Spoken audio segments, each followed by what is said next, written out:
부활을 믿지 않는 고린도 성도에게 바울은 몸의 부활을 부정하는 결과가 무엇인지 밝히고 부활을 부인할 수 없는 이유를 제시하고 있어요. 당시에도 많은 이단들이 또 성행하고 그래서 눈에 보이지 않고 내가 이렇게 보여지지 않는 그런 것을 믿지 못하는 일들이 굉장히 많았어요. 하나님은 어떤 분으로 오늘 말씀에 나오느냐? 그리도를 죽은 자 가운데서 살리신 분이십니다. 하나님은 흙으로 사람을 지으시고 생기를 코에 불어넣어 살아있는 존재로 사람을 만드셨죠. 생명을 창조하신 분이기에 생명을 거둬가실 수도 있고 또 다시 살리실 권한과 능력이 하나님께 있는 것은 당연합니다. 하나님은 죄로 인해 전적으로 죽은 우리를 다시 살리시기 위해 그리스도를 내어주시고 또 다시 살리셨습니다. 이 사실을 부정하는 것은 곧 우리 신앙의 정수를 부정하는 것이 됩니다. 그래서 우리는 정말 하나님 앞에 우리는 부활이 있고 또 영원한 생명, 다시 사는 것이 있다 하는 것을 분명히 알고 나아가야 할 줄로 믿습니다. 짐 엘리엇의 그 전기 전능자의 그늘이라는 책을 요즘 조금씩 또 보고 있는데 거기에 보면 그 짐 엘리엇의 이야기를 아내가 이렇게 적어서 정리해서 그 신앙과 이런 것들을 적어 놓았어요. 근데 거기에서 짐 엘리엇의 목표는 신앙의 목표는 그거였다고 그래요. 하나님과 어떻게 하면 하나님을 더 사랑할 것인가, 어떻게 하면 주님과 더 동행할 것인가 였다고 그래요. 그래서 하나님의 말씀에만 잘 순종하는 것이 그 인생 최고의 목표였다고 하죠. 그렇게 하나님 앞에서 이렇게 살았기 때문에 그랬는데 그 이제 짐이 그 젊은 나이에 가서 이제 선교해보지 못하고 선교 준비하는 데만 이제 굉장히 공을 들이고 같이 준비를 한 거예요. 아내하고 같이. 그래가지고 2년 7개월 만에 그만 남편은 죽어버리고 이제 가서 곧바로 이제 죽어버린 거예요. 굉장히 잘 사는 집안에 또 짐 엘리엇이죠. 그래서 자기 전 재산을 바쳐서 이제 선교에 하는데 하나님은 짐 엘리엇을 데려가 버렸어요. 그리고 그렇게 봤더니 그 엘리자베스 엘리엇을 남겨놓은 거예요. 그 아내를. 그러니까 아내가 그 선교의 그 마무리를 잘 했죠. 거기에 가서. 그리고 난 뒤에 이제 거기에서 썼던 그 글에서 그런 이야기를 해요. 자기는 짐 엘리엇의 그 순교가 위대하고 다른 사람이 이야기하듯이 위대하다고 생각하지 않는다. 그리고 짐 엘리엇도 그렇게 남들이 추앙하고 그렇게 막 칭송하는 것을 절대로 원하지 않을 것이다. 왜냐하면 하나님과 함께 사는 것이 그리스도였으면 죽는 것도 그리스도였기 때문에 당연한 것이다. 내가 하나님과 함께 오늘 살고 있는 것이 진짜라면 그냥 하나님이 부르실 때 죽는 것은 당연한 것이다. 그렇기 때문에 그걸 가지고 위대하다 말다 하는 것은 어불성설이다 하는 그렇게 이야기를 하더라고. 야, 진짜 다르다 좀. 내가 생각하는 게 지금 오늘 내가 하나님과 동행하며 사는 것이 그 정도 자기들에게는 정말 순교의 어떤 그 정신으로 늘 살았다는 거예요. 매일매일 하나님 말씀 앞에서 실제로 한번 살아보려고 애를 쓰고 노력하며 그렇게 부활의 삶을 이미 살았다 하는 뜻입니다. 그러니 그걸 가지고 이렇게 위대하다 말다 할 것이 아니라 오늘 내가 믿고 있는 이 삶이 위대하다는 거예요. 사실은 모든 그리스도인들에게 주는 그런 메시지인 것 같더라고요. 그러니까 여러분, 우리가 하나님께서 우리에게는 하나님의 부활이 분명히 있습니다. 우리의 신앙의 정수입니다. 안 그러면 이제 오늘 여기 말씀에 계속 나옵니다만은 그렇지 않으면 우리가 참으로 불쌍한 사람이 되죠.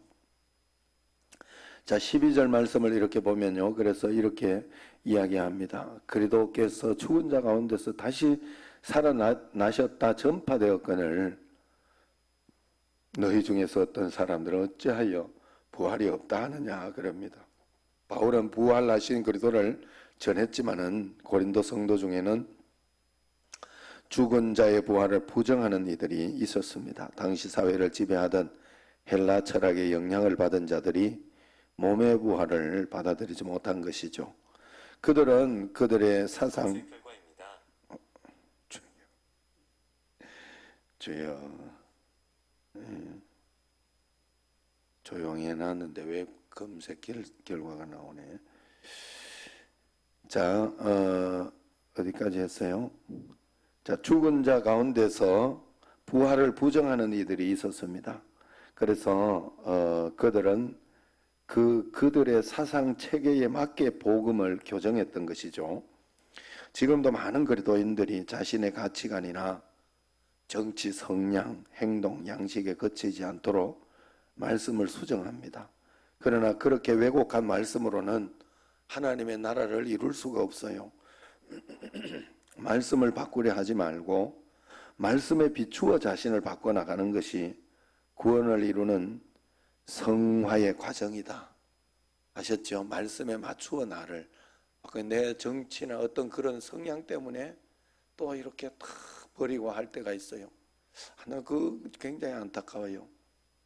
또 그 동성애나 어떤 그런 거에 이렇게 앞에서 감리교 어떤 그 목사님하고 또 이런 분들을 또 이렇게 그런 분들도 있어요. 물론 어떤 의미인지는 알겠습니다만은 그 동성애자들 또 긍휼히 여기고 불쌍히 여기고 사랑한다는 표현이겠죠. 사랑한다는 표현이겠지만 이것이 정당하다, 괜찮다라고 하면 그 표현 때문에 오히려 얼마나 많은 사람들이 괜찮구나 하고 해가지고 그 올바르지 않은 가치관을 가지고 거기에 빠져들게 할지 모른다 이 말이에요. 그래서 그냥 그 말씀에 보증서줘도 괜찮죠. 보증서줘야지 사실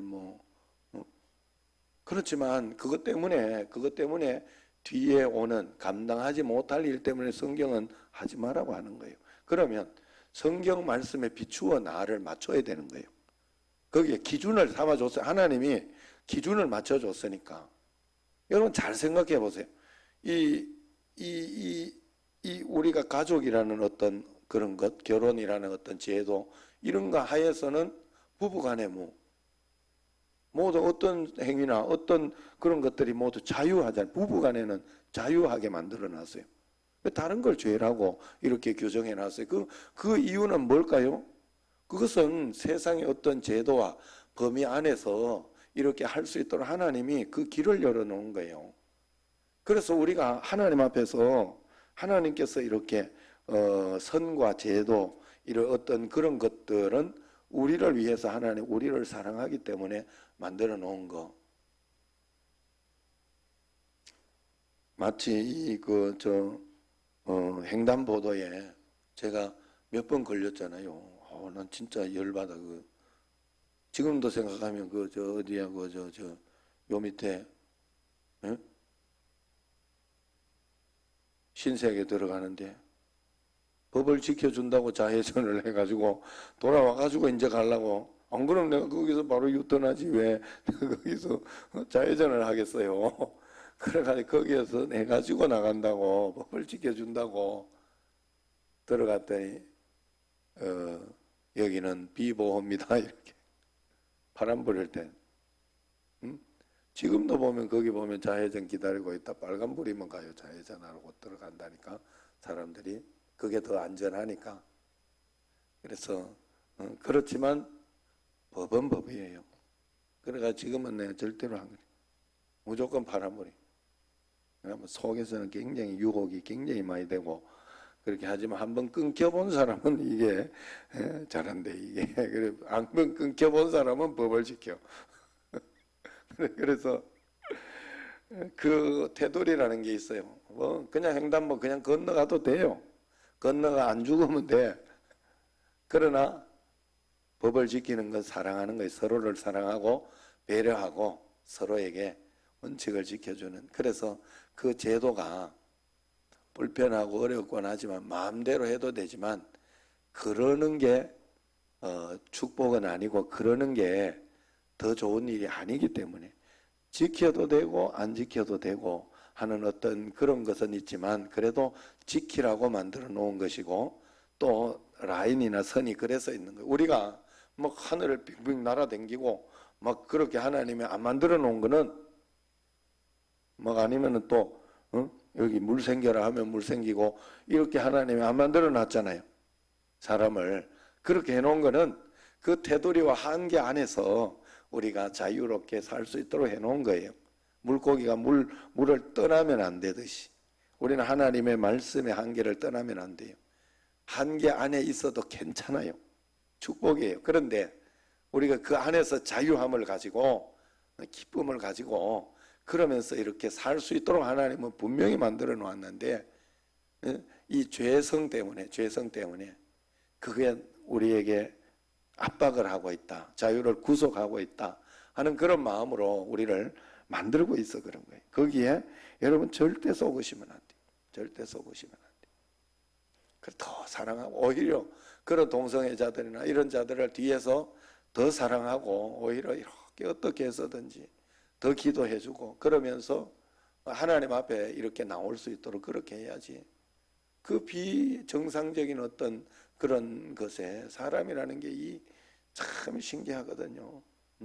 그런 것에 이렇게 빠지게 만들면 얼마나 이 서로 간에 그것 때문에 얼마나 죄가 확산이 되고 문제가 됩니까? 지금 사실 이 코로나도 비정상적으로 동물을 학대하고 잡아먹고 하는 그 과정에서 나온 거 아니에요. 죄 때문에 나온 거 아니에요. 원래 동물과 자연과 다 이렇게 잘 살도록 공존하도록 그리고 우리는 자연을 잘 보호해줘야 하는 사실은 그런 의무가 있거든요. 그렇기 때문에 우리가 말씀대로 살아내야 된다. 내 성향에 맞추어 말씀을 바꾸면 안 됩니다. 그래서 13절 15절에 보면 죽은 자의 부활이 없으면 그리스도의 부활도 없을 것이고 바울이 전한 복음도 거짓되다 이야기를 합니다. 또 그것을 믿고 전하는 이들의 수고도 헛되고 하나님이 그리스도를 살리셨다는 증언도 거짓이 되고 만다는 거예요. 이처럼 죽은 자의 부활을 부정한다면 우리의 신앙을 형성하는 모든 것이 도미노처럼 무너져 내릴 것입니다. 그러나 생명을 창조하신 하나님을 믿는다면 죽은 자의 부활을 믿지 못할 이유가 없어요. 부활하신 그리스도께서 지금 우리 안에 역사하시니까 이보다 큰 부활의 증거는 없다 하는 것입니다. 이 증거가 없으면 모든 이 시대에 모든 믿는 믿음의 사람들 지금까지 믿었던 하나님과 동행했던 그 많은 믿음의 선진들이 의미가 없는 거예요. 바울이 믿었던 것도 의미가 없고 모든 믿음의 선진들이 순교하고 주님 앞에 믿음으로 나아갔던 것이 아무런 의미가 없어지는 교회가 아무런 의미가 없어지는 것 아니에요. 사실은 부활하신 그 주님을 믿지 못한다면. 그래서 16절에 19절에 보면 부활이 없다면 여전히 우리는 죄 가운데 있을 것이고 만일 이 땅의 삶이 전부라면 부활의 생명을 소망하며 나그네처럼 살았던 그리스도인들이 가장 불쌍한 사람이 될 것입니다. 앞서간 그리스도인들이 자신을 희생하며 십자가를 짊어졌던 삶을 어디에서 보상받을 수 있겠습니까? 그러나 우리 앞에 펼쳐진 창조 세계가 진실한 만큼 부활의 생명을 약속하신 하나님도 살아계시고 진실하시니 염려할 필요가 없다 하는 것입니다. 여러분 잘 생각해야 돼요. 이 세상의 것이 다 끝이라면 그저 여기만 어떻게 해서든지 잘 먹고 잘 살면 돼요. 그냥 그것이면 뭐 되죠. 그리고 저는 사실 이 세상이 만약에 끝이라고 한다면 나는 굳이 안 살 것 같아요. 뭐 어디 이렇게 힘들게 그렇게 뭐 조금 더 살면 뭐 하겠어요. 하나님이 하나님이 이 땅에서 여기에서 사명 있는 한 살게 해주시니 하나님이 인도하시는 만큼만 살다 가는 게 제일로 좋잖아요. 그래서 그것 때문에 오늘도 정말로 하나님 허락하시는 삶을, 인도하시는 삶을 살겠습니다 하고 오늘도 이 새벽에 주님 앞에 나와 기도하고 또 오늘도 남기른 행사도 하고 정말 이 남기른도 진짜 갈등을 제가 많이 해요. 여러 가지로. 그리고 또 너무 빨라요. 제가 또 너무 빨라 지금 이게. 그래가지고 이런 거는 다 60이 넘고 한 70 다 돼가가지고 그래야 뭐 좀 이렇게 궁색도 하고 그러는 것 같은데, 아니 지금 이제 아마 이 세대가 한 세대가 바뀌면서 제가 조금 빠르게, 노회도 그렇고 지금 조금 빠른 그 어떤 그거여서 갈등이 돼요. 뭐 사실은 나는 별로 하고 싶지 않거든요. 왜냐하면 돈만 들고, 그거 뭐 나는 명예라고 생각지 않거든요. 그래 이제 세대가 좀 다른 것 같아요. 옛날 우리 그 위세대 목사님들은 막 이런 걸 가지고 굉장히 막 높이 생각하고 막 그렇게 했는데 그렇지 않은 것 같아요. 그래 어쨌든 그러나 하나님이 여기까지 인도해 주셨고 또 길을 주셨으면 그 길에 또 한 걸음 한 걸음 가보자 하고 한 걸음 한 걸음 사는 것이고, 여러분 부활과 영원한 생명과 그것이 없으면 얼마나 허무해요. 인생이 얼마나 허무해요. 제가 안타까운 게 그거였어요. 제가 이렇게 책도 보고 또 여러 가지 이렇게 보면서 세상적으로 사는 건 그냥 살 수 있어요. 사람이 어떻게 살 수 있겠더라고. 그리고 글도 잘 쓰고 이렇게 뭐도 하고 하는데 신앙이 없으니까 이게 참 글도 너무 허무하더라고. 나는 내용이 이렇게 보고 하는데 그냥 이렇게 재미나게는 이렇게 썼는데 그렇더라고. 그래서 정말 하나님 앞에서 우리가 믿는 믿음이 없다면 진짜 세상은 허무하겠다. 진짜 의미 없겠다. 아무 의미 없겠다. 그거 내놓고. 그래서 여러분 믿음으로 모든 것을 하나님 앞에 꼭 정리해야 돼요. 그래서 어떻게 해서든지 복음을 전하고 믿게 하고, 그래서 먼저는 가족들부터 꼭 기도하시고 끝까지 포기하지 말고, 그리고 대충 생각하지 말고, 겉으로 보기에 직장 있고 또 잘 산다고, 육신적으로 잘 산다고 그게 다라고 생각하지 마세요. 그건 언젠가는 독이 되어 돌아옵니다. 예수님 없이 하는 모든 것은 우리에게 독이 되어 돌아옵니다. 그래서 여러분 예수님 이외에 우선하면 안 돼요. 여러분들이 돈이 최고지 해가지고 돈을 열심히 버는데 그게 예수님보다 늘 우선이 되어 간다. 반드시 돈이 배신해요. 또 내가 이 정도면 건강하지 하고 막 이래가지고 건강만을 이렇게 우선해가지고 내가 자신하고 이렇게 막 살고 그러는 사람은 건강이 반드시 배신해요. 신기해요. 절대로 그것이 우리를 지켜주지 못해요. 하나님 앞에 믿음으로 오직 믿음. 하나님이 허락하신 만큼만 살겠습니다. 인도하시는 만큼만 살겠습니다. 짐 엘리어처럼 여기에서 살아가는 것도 이미 저 영광 중에 부활의 삶을 살고 있으니 하나님이 허락하신 만큼 있다가 저 천국의 영광 가운데 더 빨리 영광 가운데 가니 얼마나 행복하고 좋습니까 하는 그런 마음으로 여러분 오늘을 살 수 있어야 그 하나님 앞에서 잘 사는 것이 될 것이다 하는 거예요. 매일매일 하나님 앞에 이 부활의 신앙을 가지고 부활하신 주님이 오늘 여기 나와 함께 계신 줄로 믿으시기를 바랍니다. 그래서 우리는 영원히 있는 거예요. 부활하신 주님이 나와 함께 계셔서, 영으로 나와 함께 계셔서 우리에게는 영원히 있고 주님 나라의 보장이 있다 하는 거예요. 매일매일 주님과 함께 그 부활하신 주님과 동행하는 여러분과 저가 되기를 주의 이름으로 축원합니다. 기도하겠습니다.